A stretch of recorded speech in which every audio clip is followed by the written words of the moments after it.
என்னாச்சு விஜய், ட்ரைனிங் எப்படி போயிட்டுருக்கு? மேடம் ட்ரைனிங் பெர்ஃபார்ம் வந்து ரொம்ப ஒஸ்ட்டாக இருக்குது மேடம். ஸோ பார்த்தீங்கன்னா இன்னும் கொஞ்ச நாள் அவருக்கு வந்து ஆல் இண்டியா மீட் இருக்குது. ஸோ எனக்குமே என்ன ஃபீல் ஆகுதுன்னா ஃபஸ்ட்டு உள்ள பெர்ஃபார்மன்ஸோட இப்போ ரொம்ப லோ ஆகிட்டு இருக்காரு.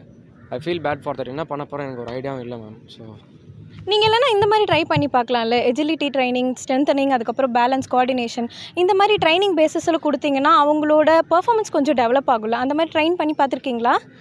இது வரையாமல் ட்ரை பண்ணது இல்லையா நான். ஆக்சுவலாக இவர் இவ்வளோ வரி பண்ணிக்க தேவையில்ல. நம்ம ஸ்போர்ட்ஸ் டிபார்ட்மெண்ட்டில் ஆர்கனைஸ் பண்ணுற மாஸ்டர் கிளாஸ் பற்றி நீ அவங்களுக்கு சொல்லலாம்ல. ஆமாம், நம்மளோட ஸ்போர்ட்ஸ் டிபார்ட்மெண்ட்டில் வந்து பார்த்தீங்கன்னா கம்மிங் 11th ஒரு மாஸ்டர் கிளாஸ் கண்டக்ட் பண்ணுறாங்க. ஃபேக்கல்ட்டி ஆஃப் ஃபிசியோதெரப்பியில் ஸ்போர்ட்ஸ் டிபார்ட்மெண்ட் கண்டக்ட் பண்ணுறது இது. அந்த மாஸ்டர் கிளாஸோட நேம் என்ன, performance metrics mapping your fitness journey அப்படின்ற டைட்டிலாக அவங்க கண்டக்ட் பண்ணுறாங்க. இதில் நீங்கள் வந்து பார்ட்டிசிபேட் பண்ணிங்கன்னா உங்களோட எபிலிட்டியும் உங்களோட ஸ்ட்ரென்தனிங் ட்ரைனிங்கை பற்றின ஒரு வைடான டீட்டெயில்ஸ் அவங்க கொடுப்பாங்க. அது மூலமா உங்களோட பர்ஃபார்மன்ஸை நல்லாவே நீங்கள் இன்க்ரீஸ் பண்ணிக்கலாம்.